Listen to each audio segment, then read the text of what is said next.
우리 금요일마다 성경 일독 학교를 진행했습니다. 우리가 창세기부터 에스라까지 공부했고 매 금요일 저녁 예배마다 성경을 한 권씩 개관하는 그런 시간을 가졌는데 오늘은 느헤미야서를 1시간 동안 배우려고 합니다. 여러분의 성경 느헤미야를 펼쳐주시기 바랍니다.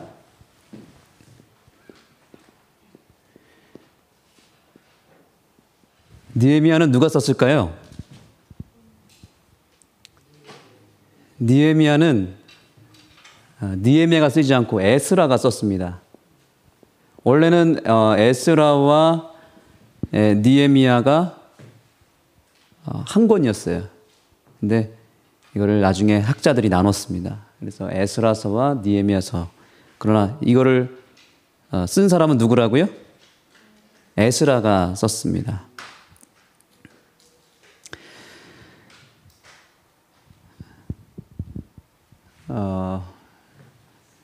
구조를 좀 살펴보겠습니다. 에스라서와 이 느헤미야서는 같은 시대, 같은 상황에서 쓰여졌기 때문에 공통적인 내용이 많이 있고 거의 비슷하기도 합니다. 일단 공통적인 건 뭐냐면 에스라도 그렇고 느헤미야도 에스라 같은 경우는 무엇을 재건했죠? 성전을 재건하는 내용이 나옵니다. 느헤미야서는요? 성벽이 무너졌기 때문에 성벽을 재건하는 이야기가 느헤미야서입니다.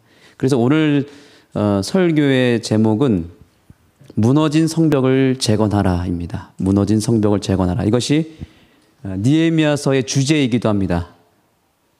주제가 뭐라고요? 무너진 성벽을 재건하라. 이것을 우리가 영적으로 다시 해석할 필요가 있습니다. 우리들의 삶 가운데 무너진 것들이 많이 있죠. 네, 세상이 지금 무너져 가고 있습니까? 예, 계속 전쟁이 일어나고 질병이 창궐하고 도덕적으로 영적으로 지금 세상이 무너져 가고 있습니다. 또 예배가 무너져 가고 있습니다. 교회가 무너져 가기도 합니다. 우리의 가정이 무너져 가고 있습니다. 그래서 느헤미야서를 우리가 읽는 목적이 중요합니다. 왜 읽어야 될까? 어떤 마음가짐으로 읽어야 될까? 그것은 우리의 삶에 무너진 성벽을 재건하기 원한다면 무엇을 펼치면 되는 거예요? 네, 느헤미야서를 펼치면 됩니다. 느헤미야가 무너진 성벽을 어떻게 재건했는지 살펴봄으로 말미암아 나의 삶에 무너진 것들을 다시 세울 때에도 느헤미야처럼 하면 되겠구나. 이렇게 힌트를 얻을 수 있게 되는 것입니다. 에스라서 같은 경우도 전반부에는 물리적인 성전, 공간적인 성전을 먼저 재건하고 후반부에서는 영적인 성전을 재건합니다. 예, 영적인 성전을 회복시킵니다. 마찬가지로 느헤미야서도 똑같은 구조로 쓰여졌습니다. 첫 번째는 1장부터 7장까지는 무너진 무엇을 세우는 거라고 했죠? 성벽을 세우는 겁니다. 재건이라는 표현을 쓰는 게 나을 것 같습니다. 재건. 그러면 후반부에는 어떤 내용이 들어갈까요? 후반부에는 어떤 내용이 들어갈까요? 8장부터 13장까지인데 물리적인 성벽을 세운 다음에 그 개혁이 거기서 끝난 것이 아니라 이번에는 무너진 백성의 영적 성전을 다시 재건시킵니다. 이것이 느헤미야서의 전체 구조입니다.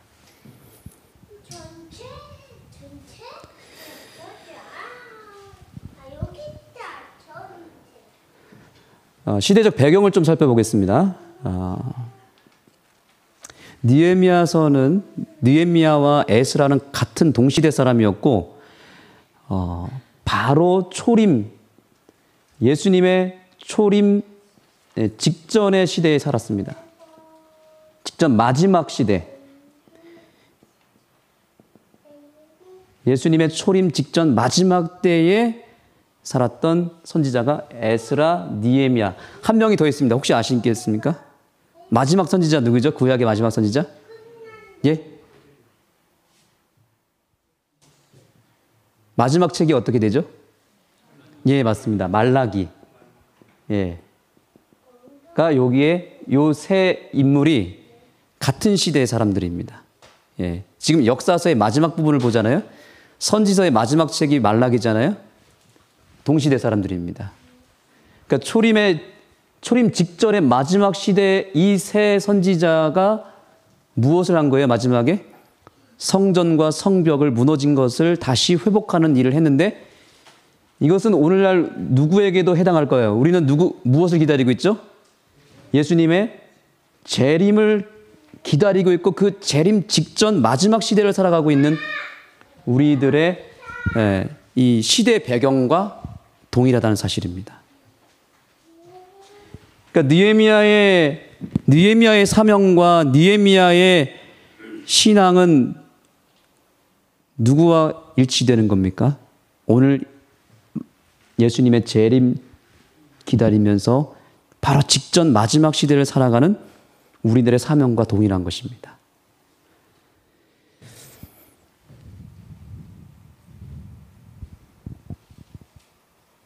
자, 두 번째로 이 첫 번째 시대적 배경이고 두 번째 시대적 배경은 자, 시대적 배경 1장 2절부터 보겠습니다.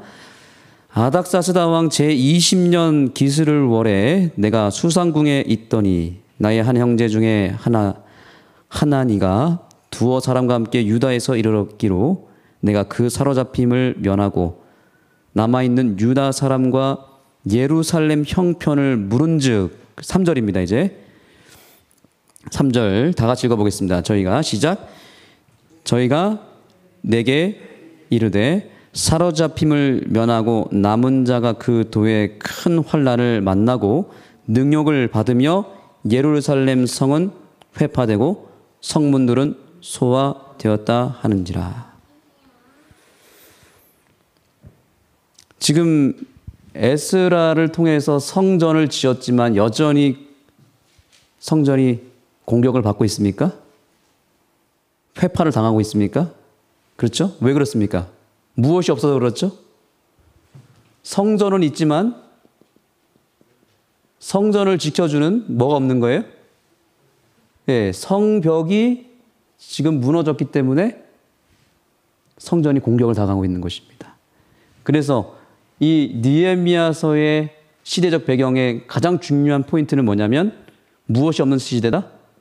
성벽이 없는 시대다. 네, 성벽이 없는 시대다.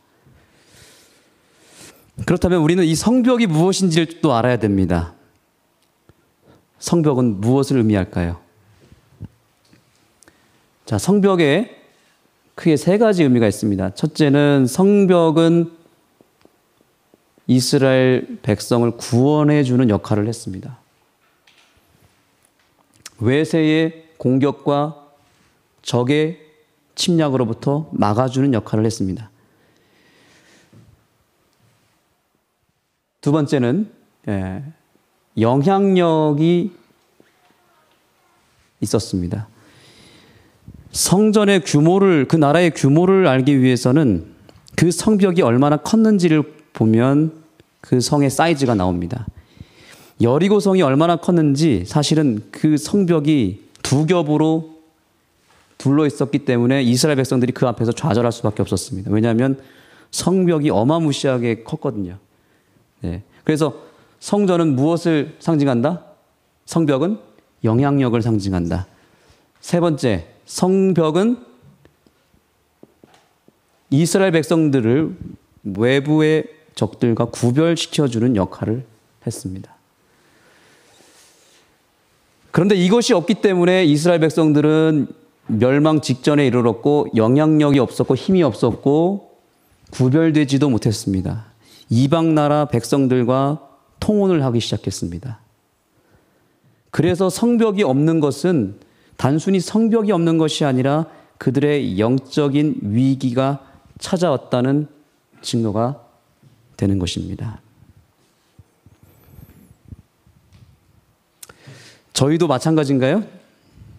네, 오늘날 우리도 성벽 없는 시대를 살아가고 있습니다.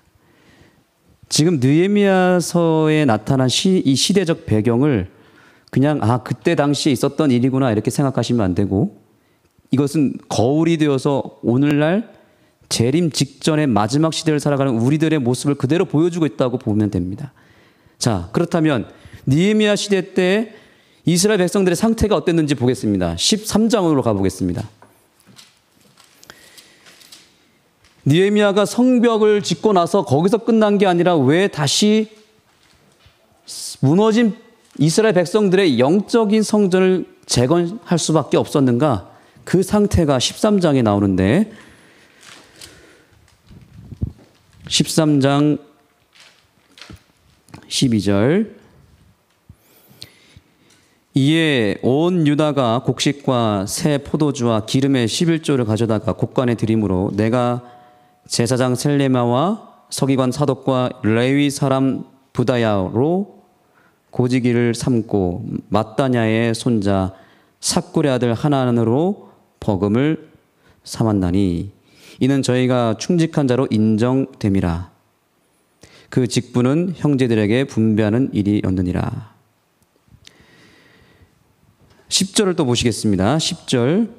자, 그런데 여기 보세요. 내가 또 알아본즉 레위 사람들의 받을 것을 주지 아니하였으므로 그 직무를 행하는 레위 사람들과 노래하는 자들이 각각 그 전리로 도망하였기로. 자, 이게 지금 무슨 얘기를 하고 있냐면, 이스라엘 백성들의 첫 번째 타락은 뭐냐면 레위인은 종교 지도자죠. 종교 지도자에 대한 처우를 제대로 하지 않았던 것입니다. 오늘날로 치면 저 같은 목회자의 수준이 굉장히 떨어져 있었다. 왜 떨어졌는가? 그것은 목회자가 스스로 부족한 것도 있지만 백성들의 생각과 상태도 레위인에 대한 처우가 너무나 부족했다는 사실이죠. 오늘날에도 교회에서 목회자가 교회와 관계가 좋지 않아서 교인들과 다투고 또 싸우고 관계가 틀어져서 목회자의 그러한 상태가 너무나 좋지 못한 그런 교회들도 더러 있습니다. 목회자가 교회를 괴롭히는 교회도 있지만 교회도 목회자를 괴롭히는 교회도 상당히 있다는 것입니다. 그래서 그러한 일들이 서로 존중해주지 못하는 그러한 상태, 레위인이 백성들로부터 인정받지 못하고 존중받지 못하고 무너져 버렸기 때문에 레위인의 상실이 이스라엘의 위기가 된 것입니다. 우리 아는교회는 목회자가 정말 행복한 그런 교회라고 저는 확신합니다. 제가 이 교회에 처음 왔을 때 우리 김종신 목사님이 그런 얘기를 많이 했습니다. 아는교회는 정말 목회자에게 사랑을 많이 주는 교회다라는 얘기를 했는데 정말 아는교회에서 제가 행복하게 목회를 할 수 있었던 이유는 우리 성도님들께서 부족하고 어린 이 목회자를 위해서 기도 많이 해주시고 사랑을 많이 주셨기 때문에 제가 용기를 내고 목회를 할 수 있었다고 확신합니다. 이번에도 제가 3주를 비우고 미국을 가는 것은 참 쉬운 일이 아니지만 우리 모든 성도님들이 흔쾌히 허락을 해주시고 잘 갔다 오라고 격려해 주시고 힘을 주셔서 정말 홀가분하게 다녀왔는데 너무너무 감사한 마음이 큽니다. 또 제가 저의 내실을 다지기 위해서 공부를 하겠다고 했을 때에도 우리 교회에서 열심히 공부하라고 결의를 해주시고, 그래서 제가 공부를 할 수 있도록 도와주신 것, 이것이 그냥 저는 작은 일이라고 생각하지 않습니다. 어떤 경우는 이런 것들마저도 서로 이 불신이 생겨서 목회자가 무슨 공부냐고 이러면서 이런 것들에 대해서 시험 받는 교회도 많이 있는데, 우리 아는 교회에서 정말 큰 마음으로 기회를 주셔서 그것이 저에게도 큰 축복이지만 반드시 저는 그런 공부 과정을 통해서 우리 교회의 축복이 되도록 다시 여러분들에게 돌려드릴 생각을 갖고 있습니다. 어떻게든 영적으로든 사역적으로든 모든 면에서 제가 여러분들 통해서 받은 축복과 기회를 다시 여러분들에게 더 큰 복으로 나아갈 수 있도록 저는 할 것입니다. 그것이 바로 교회를 살리는 길인 것입니다. 자, 어쨌든 그 당시에 이스라엘 백성들은 종교 지도자들에 대한 불신이 있었고, 그래서 레위인이 무너져 있는 상태에 있었다. 두 번째, 무엇이 무너져 있었을까요? 자, 13장에서 좀 내려가 보겠습니다. 15절입니다. 그때 내가 본즉 유다에서 어떤 사람이 안식일에 술틀을 밟고 곡식단을 나귀에 실어 운반하며 포도와 무화과와 여러 가지 짐을 지고 안식일에 예루살렘에 들어와서 식물을 팔기로 그날에 내가 경계하였고. 무슨 내용이죠? 안식일에 뭘 한 거예요? 네, 장사를 한 것입니다. 안식일이 무너진 것입니다.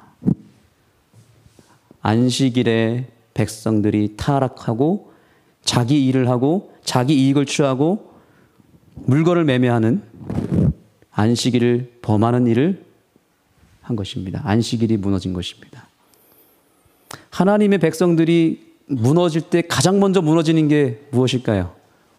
목회자가 무너지고 종교 지도자가 타락하고 그 다음에요, 안식일이 무너지는 것입니다. 예배가 무너지는 것입니다. 지금 화요일 예배가 없어지는 교회가 굉장히 많고, 심지어 금요일 예배도 안 드리는 교회가 생기고 있습니다. 안식일 예배도 많이 무너졌습니다. 안식일 학교, 안식일에 식사하는 거, 지금 코로나 이후에 제가 보니까 식사하는 문제가 우리 아는 교회 같은 경우는 지금 식사를 이제 하는데 회복이 잘 빨리 됐는데, 코로나를 겪고 나서 지금 교회에서 식사하는 것을 부담스러워하는 교회가 굉장히 많다는 것입니다. 그래서 그냥 이왕 우리가 코로나 때 없앤 거 그냥 식사하지 말자. 식사를 안 하는 교회가 지금 생기고 있는 겁니다. 그러다 보니까 이제 뭐 교회 출석하는 것도 그냥 인터넷으로 드리지, 이제 안식일도 점점 이제 무너져가는 그런 경우가 있다는 것입니다. 뭐가 무너진 거예요? 안식일이 무너지고 예배가 무너지는 겁니다. 23절에 보니까 그때 내가 본즉 유다 사람의 아스돗과 암몬과 모압 여인을 취하여 아내를 삼았는데 가정이 무너지는 것입니다.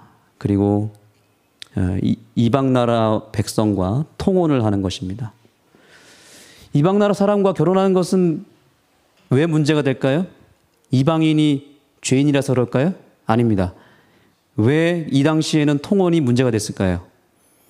이방 나라 사람이 섬기는 우상을 누가 섬기게 되는 거예요? 이스라엘 백성들이 섬기게 됐기 때문에 문제가 되는 것입니다. 침대 위에 있는 사람과 침대 아래에 있는 사람이 줄다리기를 한다고 쳐봅시다. 누가 끌려 올라올까요? 밑에 있는 사람이 올라올까요? 아니면 위에 있는 사람이 떠내려갈까요? 당연히 밑에 있는 사람이 유리하겠죠? 이방 나라 사람들과 결혼했을 때에 하나님을 더 잘 섬길까요? 아니면 우상을 잘 섬길까요? 우상을 섬길 수밖에 없는 것입니다. 그래서 철저하게 하나님은 통혼을 금지했는데, 성벽이 없다 보니까 자유롭게 유대인들이 이방 나라 사람들을 만나고 결혼을 했고, 그래서 믿음을 잃어버린 가정들이 많이 탄생하게 된 것입니다.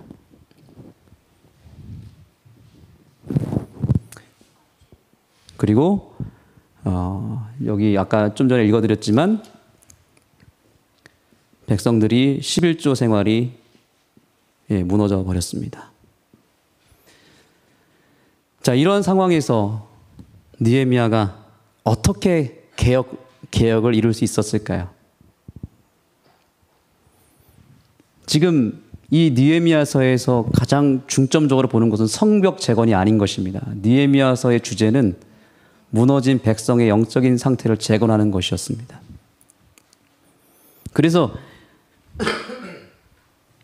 느헤미야서에서 보면 정말 놀라운 한 가지 사실이 발견됩니다. 뭐냐면 에스라서에서 보면 성전을 약 60년 동안 짓습니다. 그런데 성벽을 짓는 데는 며칠이 걸렸을까요? 몇 년이 걸렸을까요? 성벽이 더 클까요? 아니면 성전이 더 클까요? 성벽은 성전의 사이즈만큼 더 두르니까 아마 비슷할 겁니다. 그렇죠? 예. 그런데 성전을 짓는 데는 60년이 걸렸지만 성벽을 짓는 데는 52일밖에 안 걸립니다. 그게 6장에 나옵니다. 52일 만에 성벽을 다 지어버립니다. 그래서 학자들은 이 느헤미야서는 리더십의 책이다. 리더십의 책이다. 느헤미야가 강력한 리더십을 가지고 성벽을 52일 만에 완벽하게 지어버립니다. 이거는 거의 기적이고 이것은 엄청난 느헤미야의 영적 리더십에서 나온 것입니다. 어떻게 이게 가능했을까요? 백성들이 회복되는 것도 13장에 보시면 백성들이 13장 그리고 12장 보시면 다 찾아볼 수는 없지만 백성들이 눈물로 회개합니다. 진정으로 회개하고 이 모든 것들을 다 회복시켜버립니다. 11조를 안 내던 사람이 11조를 내기 시작하고 레위인들에 대한 처유가 다시 회복되고 안식일에 장사하는 것을 금하게 되고 통혼을 끊어버립니다. 단번에 끊어버립니다. 어떻게 이게 가능했을까요? 그것은 먼저 느헤미야가 가장 모범을 보였기 때문입니다. 여기 보면 느헤미야는 성벽을 지을 때 자기가 받아야 될 쉽게 얘기하면 값을 돌려줍니다. 그리고 나는 무상으로 봉사하겠다. 리더가 먼저 뭐 한 겁니까? 헌신한 것입니다. 리더가 먼저 희생한 것입니다. 그래서 성벽을 빨리 지을 수 있었습니다. 리더가, 지도자가 나는 돈을 받지 않겠다. 무상으로 내가 이 성벽을 짓겠다. 그리고 느헤미야는 백성들이 잘못된 이런 모습들을 바라볼 때 백성들을 향해 공격하지 않았습니다. 비판하지 않았습니다. 조용히 자기가 먼저 회개했습니다. 백성들을 회개시키려면 어떻게 해야 된다고요? 지도자가 먼저 뭐 하는 거예요? 이 백성들의 죄를 내 죄라고 생각하고 울면서 탄식하며 느헤미야가 먼저 회개한 것입니다. 백성들한테 너희들 잘못했지 이렇게 해라 저렇게 해라 하지 않고 느헤미야는 자기가 먼저 무릎을 꿇었습니다. 그리고 울면서 회개했습니다. 그 모습을 바라본 백성들이 같이 회개한 것입니다. 개혁은 이렇게 일어나는 거죠. 지도자가 먼저 움직이고 지도자가 먼저 변화되고 지도자가 먼저 회개하고 먼저 겸손하게 무릎 꿇었을 때 백성들이 회개하는 것입니다.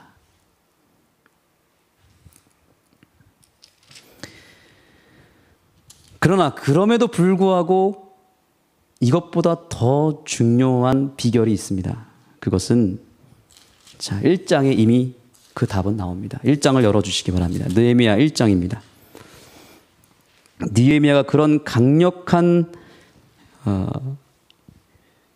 리더십을 발휘하고 이겨낼 그 모든 것들을 회복시킬 수 있었던 이유. 느헤미야 1장 4절 5절입니다. 다 같이 읽겠습니다. 시작. 내가 이 말을 듣고 앉아서 울고 수일 동안 슬퍼하며 하늘의 하나님 앞에 금식하며 기도하여. 아멘. 가로되 하늘의 하나님 여호와여, 크고 두려우신 하나님이여, 주를 사랑하고 주의 계명을 지키는 자에게 언약을 지키시며 긍휼을 베푸시는 주여, 간구하나이다. 아멘. 느헤미야가 뭐 했어요? 기도한 것입니다. 기도. 금식하며 수일 동안 기도한 것입니다. 이것이 느헤미야의 강력한 영적 리더십의 비결입니다. 느헤미야는 말로 개혁을 일으킨 사람이 아닙니다. 기도했던 사람입니다. 느헤미야는 처음부터 13장 마지막까지 그의 모습의 가장 큰 특징은 뭐냐면 느헤미야가 기도하였더라. 간구하였더라. 2장 한번 넘겨보시겠습니까? 2장 4절. 자, 왕이 느헤미야를 딱 바라봤는데 얼굴색이 좋지 않아서 물어봅니다. 너가 얼굴빛이 왜 이러냐? 뭐 어려운 일이 있니? 한번 얘기해봐. 내가 도와줄게. 그때 느헤미야가 바로 도와주십시오 이렇게 얘기한 게 아니라 그때도 뭐 했을까요? 옳다구나 하면서 왕이 도와준다고 하니까 막 신나서 흥분해서 막 이렇게 나간 게 아니라 4절에 보니까 왕이 내게 이르시되 그러면 내가 무엇을 원하느냐 하시기로.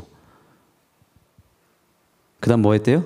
내가 곧 하늘의 하나님께 묵도하고. 느헤미야의 기도의 또 하나의 특징은 느헤미야는 수시로 묵도합니다. 누가 뭘 물어볼 때 대답하기 전에 뭐부터 하는 거예요? 기도하는 겁니다. 잠깐 묵도하는 것입니다. 하나님, 제가 무엇을 말해야 될까요? 하나님, 제가 이 상황에서 어떻게 해야 될까요? 하나님, 제가 이 상황에서 어떻게 선택해야 될까요? 묵도하는 것입니다. 저와 여러분의 삶에도 이런 묵도하는 삶이 일어나게 되기를 바랍니다. 순간순간마다 그 상황을 누구한테 맡기는 거예요? 하나님 앞에 맡기는 일을 하는 겁니다. 단순히 그저 금식 기도하고 거룩한 자리에서 거룩한 시간에 무릎 꿇고 기도하는 그런 기도만 하나님이 들어주시는 것이 아니라 하나님은 어떤 기도도 들어주시는 겁니까? 내가 길을 걸어가다가도 심지어 눈을 뜨고 기도해도 마음속으로 묵도할 때 하나님은 그 상황에도 역사하시는 겁니다. 차를 타고 갈 때에도, 누굴 만나서 대화를 할 때에도, 농사를 할 때에도 여러분들 순간순간마다 느헤미야처럼 하나님께 묵도하시고 물어보시고 하나님께 음성을 들으시며 길을 찾아 나가게 되기를 간절히 소망합니다. 이것이 느헤미야의 삶의 특징이었습니다. 마지막 하나 더 보겠습니다. 13장 14절입니다. 13장 14절. 느헤미야는 마지막에도 하나님께 간구합니다. 다 같이 읽겠습니다. 14절 시작. 내 하나님이여, 이 일을 인하여 나를 기억하옵소서. 내 하나님의 전과 그 모든 직무를 위하여 나의 행한 선한 일을 도말하지 마옵소서. 여러분, 이렇게 느헤미야처럼 주님 앞에 하나님, 저를 기억해 주십시오. 하나님, 제 문제 가운데 들어와 주십시오. 간구하시고 주님 앞에 그 문제를 맡기실 때 하나님은 느헤미야에게 역사하셨던 그 신속한 응답, 그 신속한 추진력을 저와 여러분의 삶 가운데도 허락할 것입니다. 60년, 100년이 지나야 지을 법한 이 성벽도 며칠 만에 지었다고요? 52일 만에 지었다고요. 우리의 싸움은 시간 싸움이 아닙니다. 시간의 문제가 아닙니다. 믿음의 문제이고 기도의 문제인 것입니다. 기도에 성공하면 10년, 20년 걸릴 문제도 하루아침에 해결될 수 있는 것이 하나님의 역사인 것입니다. 대쟁투 210페이지에서는 다음과 같은 용기의 메시지를 우리에게 전해줍니다. 온 세계를 동요시킨 위대한 종교개혁의 큰 능력은 밀실의 기도에서 나왔다. 아멘. 어디에서 나왔다고요? 밀실의 기도입니다.